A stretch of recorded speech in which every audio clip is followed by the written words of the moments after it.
அழகே அழகு upcoming episode. நான் இப்போ தான் புதுசாக வீடியோ போட்டுட்ருக்கேன். வீடியோ பார்க்குறவங்க மறக்காமல் என்னோடய சேனலுக்கு ஆதரவு கொடுத்து சப்ஸ்கிரைப் பண்ணுங்கள், லைக் பண்ணுங்கள், கமெண்ட் பண்ணுங்கள், பெல் ஐக்கானை கிளிக் பண்ணுங்கள். அது எனக்கு ரொம்பவே ஹெல்ப்ஃபுல்லாக இருக்கும். வீடியோ இன்ட்ரெஸ்டிங்காக இருக்கணும்னு சொல்லிட்டு நடுவில் ஒரு விடுகதை கேட்டிருப்பேன். அந்த விடுகதையை பார்த்தோன்னே யார் ஆன்சர் கண்டுபிடிச்சிங்கன்னு கமெண்ட் பண்ணுங்கள். ஆன்சர் தெரியாதவங்க வீடியோ கடைசியில் பார்த்து தெரிஞ்சுக்கோங்க.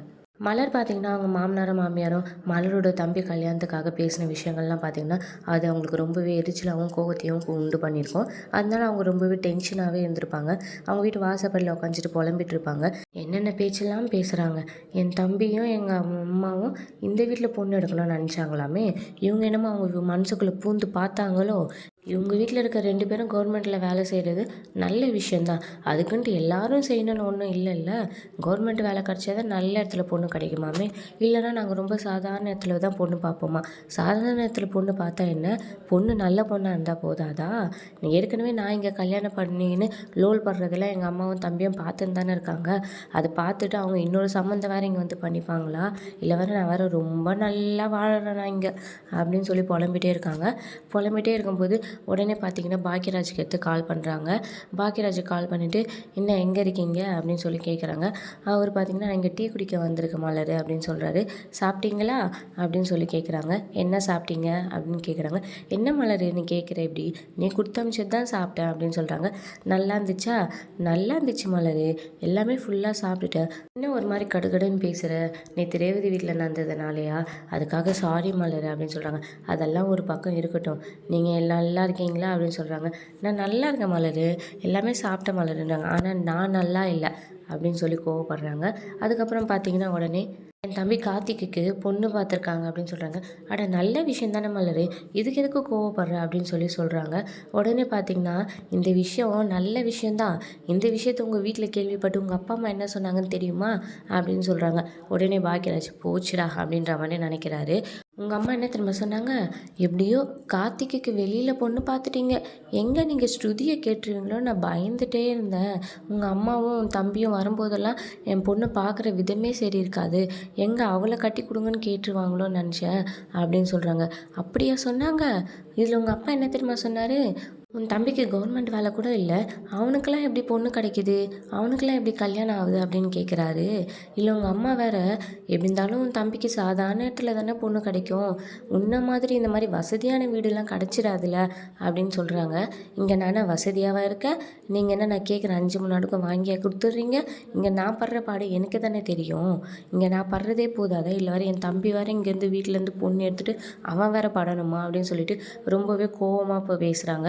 எல்லா கோவத்தையும் பார்த்தீங்கன்னா பாக்கியராஜ் மேலே காட்டுறாங்க. இதுக்கு நான் என்ன மலரை பண்ணுவேன், அவங்கள பற்றி தான் உனக்கு தெரியும்ல, அவங்க இது மாதிரி தான் ஏதாவது பேசிகிட்டு இருப்பாங்க, நீ அதை பெருசாக எடுத்துக்காத அப்படின்னு சொல்கிறாங்க.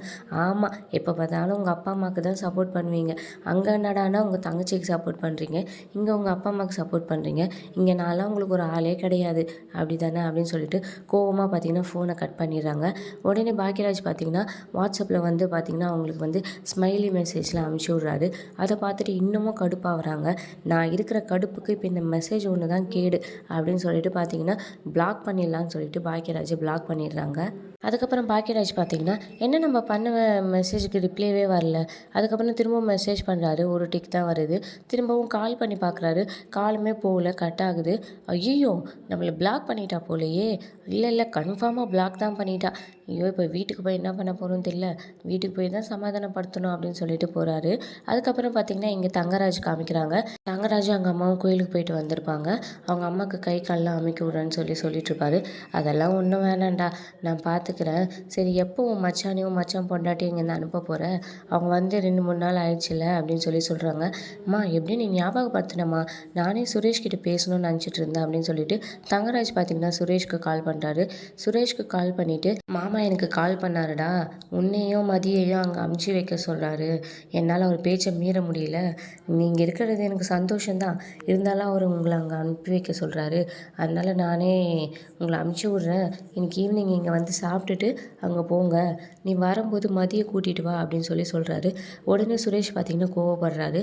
நான் எதுக்கு மாமா போய் அவளை கூப்பிட்டு வரணும், என்னாலாம் முடியாது அப்படின்னு சொல்கிறாரு. மாமா சொன்னால் கேட்பியா இல்லையா, நீ போய் மதிய காலேஜ்லேருந்து கூட்டிகிட்டு வா அப்படின்னு சொல்கிறாரு. என்னால் முடியாது மாமா, மாமாக்காக நீ போய் கூட்டிகிட்டு வர அப்படின்னு சொல்கிறாரு. சரி நான் போகிறேன் அப்படின்னு சொல்லிட்டு அதுக்கப்புறம் பார்த்தீங்கன்னா சுரேஷும் கால் கட் பண்ணிடுறாரு. உடனே அங்கே ரேவதியும் பார்த்தீங்கன்னா அவங்க அத்தைக்காக காஃபி எடுத்துகிட்டு வந்திருப்பாங்க.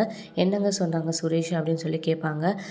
வரானா மதியம் கூட்டிகிட்டு வர சொல்லியிருக்கேன், நைட்டுக்கு தடபுடலாம் நீ பார்த்தீங்கன்னா ஏற்பாடு பண்ணிவிடு, அவங்க சாப்பிட்டுட்டு அதுக்கப்புறம் நான் கூப்பிட்டு போய் அங்கே விடுறேன் அப்படின்றாங்க. அதுக்கப்புறம் தங்கராஜோட அவங்க அம்மா பார்த்திங்கன்னா இதோட இதெல்லாம் நிப்பாட்டிக்கோ தங்கராஜே, சும்மா பார்த்திங்கன்னா அந்த வீட்டு குடும்பத்தில் நடக்கிற பிரச்சனைலாம் தூக்கி நீ உன் தலையில் போட்டுக்காத அப்படின்னு சொல்கிறாங்க. உடனே தங்கராஜ் பார்த்திங்கன்னா அதுவும் என் குடும்பம் தானம்மா அப்படின்னு சொல்கிறாங்க. உடனே அவங்க அம்மா பார்த்திங்கன்னா ரேவதிக்கிட்ட கேட்டுக்கோடி, இந்த மாதிரி மாப்பிள்ளையை தான் உங்கள் குடும்பத்துக்கு கிடச்சிருக்கு அப்படின்னு சொல்கிறாங்க. இது மாதிரி எந்த மாப்பிள்ளையாவது சொல்லுவாங்களா? அவன் உங்கள் வீட்டு பிரச்சனையெல்லாம் தான் பிரச்சனையாக தூக்கி தலையில் போட்டுன்னு சுமந்துன்னு பார்த்துன்னு இருக்கான். இது மாதிரி மாப்பிள்ளை கிடைக்க நீங்களாம் கொடுத்து வச்சுருக்கணும் அப்படின்னு சொல்கிறாங்க. உடனே ரேவதி பார்த்திங்கன்னா இவர் தலையிடாமல் இருந்தாங்க நிறைய பிரச்சனை நடக்காமையே இருந்திருக்கும் அப்படின்ற மாதிரி புலம்புறாங்க. உடனே தங்கராஜ் பார்த்திங்கன்னா என்ன முணுமுணுக்கிற அப்படின்னு சொல்கிறாங்க. அதெல்லாம் ஒன்றும் இல்லைங்க, ஐயோ அடுப்பில் நான் ஏதோ காஃபி வச்சுட்டு வந்து நிப்பாட்டமாக வந்துட்டேன்னு நினைக்கிறேன், நான் போய் என்னென்னு பார்க்குறேன் அப்படின்னு சொல்லிட்டு நைஸாக அங்கேருந்து கிளம்பிடுறாங்க. உடனே அவங்க அத்தை பார்த்திங்கன்னா இதே தான்டா அவளுக்கு வேலை, எதையாவது அடுப்பில் வைக்கிறது, அதை மறந்துடுறது, ஒரே எண்ணமாக சுற்றிட்டு இருந்தா தானே, நாலா பக்கமும் யோசிச்சுன்னு எதையோ யோசிச்சுன்னு சுற்றிட்டு இருக்கா, இவளும் சரியே இல்லை அப்படின்னு சொல்கிறாங்க. இதை பாரு தங்கராஜே, இதுதான் உனக்கு கடைசி, இதுக்கப்புறம் பார்த்தீங்கன்னா நீ அவங்களோட எந்த விஷயத்துலையும் தலையிடக்கூடாது, நீ பாட்டுன்னு உன் வேலையை மட்டும் தான் பார்க்கணுன்னு சொல்கிறாங்க. உடனே தங்கராஜ் பார்த்தீங்கன்னா சரிம்மா நான் பார்த்துக்கிறேம்மா அப்படின்னு சொல்கிறாரு. அதுக்கப்புறம் ராஜலட்சுமி ராகவனும் பார்த்திங்கன்னா அவங்க பேத்திக்கு கதை சொல்லிகிட்ருக்காங்க. அவங்க பொண்ணு பார்த்திங்கன்னா ஃபோனையே நோண்டிட்டு இருக்காங்க. உடனே அவங்க அம்மா பார்த்திங்கன்னா என்ன ஃபோனையே அப்படியே பார்த்துட்ருக்க அப்படின்னு கேட்டுட்ருக்காங்க. அம்மா சேட் பண்ணிகிட்ருக்கம்மா அப்படின்னு சொல்கிறாங்க. இதே பண்ணிகிட்டு இருந்தீங்கன்னா எப்படி அப்படின்னு கேட்குறாங்க. அம்மா நான் எப்பயாவது தானம்மா பண்ணிகிட்ருக்கேன், ஃபோனையே எப்பயாவது தானம்மா எடுக்கிறேன் அப்படின்னு சொல்கிறாங்க. இந்த மாதிரி ஃபோனையே பார்த்துட்ருக்கதை முதல்ல விடு அப்படின்னு சொல்கிறாங்க. உடனே அவங்க ஹஸ்பண்ட் கிட்ட ராகவன் கிட்ட பார்த்திங்கன்னா சீக்கிரமே இவளுக்கு ஒரு கல்யாணத்தை பண்ணிடணுங்க அப்படின்னு சொல்கிறாங்க. இது அவள் தான் எக்ஸாம் எழுதிட்டு இருக்காள் அப்படின்னு சொல்லிட்டு உடனே அவங்க பொண்ணுக்கிட்ட கேட்குறாங்க. ஆல்ரெடி போன வருஷமே எக்ஸாம் எழுதினேன், அதில் உனக்கு எதுவும் கிடைக்கல, இந்த வருஷமாவது ஏதாவது வேலை கிடைக்குமா கிடைக்காதா அப்படின்னு கேட்குறாரு. இல்லைப்பா இந்த வாட்டி கண்டிப்பாக எக்ஸாம் எழுதி எப்படியாவது நான் கவர்மெண்ட் வேலை வாங்கிடுவேன்ப்பா அப்படின்னு சொல்கிறாங்க. இவ கவர்மெண்ட் வேலை வாங்குறாளோ இல்லையோ சீக்கிரமே அவளுக்கு ஒரு கல்யாணத்தை பண்ணுங்க அப்படின்னு சொல்கிறாங்க. சரி இரு பார்ப்போம், அவள் தான் இந்த வருஷம் வேலை கிடைச்சிடும்னு சொல்கிறாள், என்ன தான் பண்ணுறான்னு பார்ப்போம் அப்படின்னு சொல்கிறாங்க. இன்றைய விடுகதை. ஒட்டியவன் ஒருத்தன், பிரித்தவன் இன்னொருத்தன், அது என்ன? இதெல்லாம் மலர் பார்த்திங்கன்னா கிச்சன்லேருந்து கேட்டுட்ருப்பாங்க. அவங்க பொண்ணு மட்டும் கவர்மெண்ட் வேலைக்கு போகணும், ஆனால் அவங்க வீட்டுக்கு வர மருமக மட்டும் எப்போ பார்த்தாலும் கிச்சன்லேயே நின்றுட்டு வீட்டு வேலையை மட்டும்தான் செய்யணும் அப்படின்னு புலம்பிகிட்ருப்பாங்க. அதுக்கப்புறம் பார்த்திங்கன்னா ஆப்பிள் கட் பண்ணிவிட்டு வந்துட்டு அவங்க பொண்ணுக்கும் அப்புறம் பார்த்திங்கன்னா ஸ்ருதிக்கும் கொடுப்பாங்க. அந்த சமயம் பார்த்திங்கன்னா பாக்யராஜ் வராரு.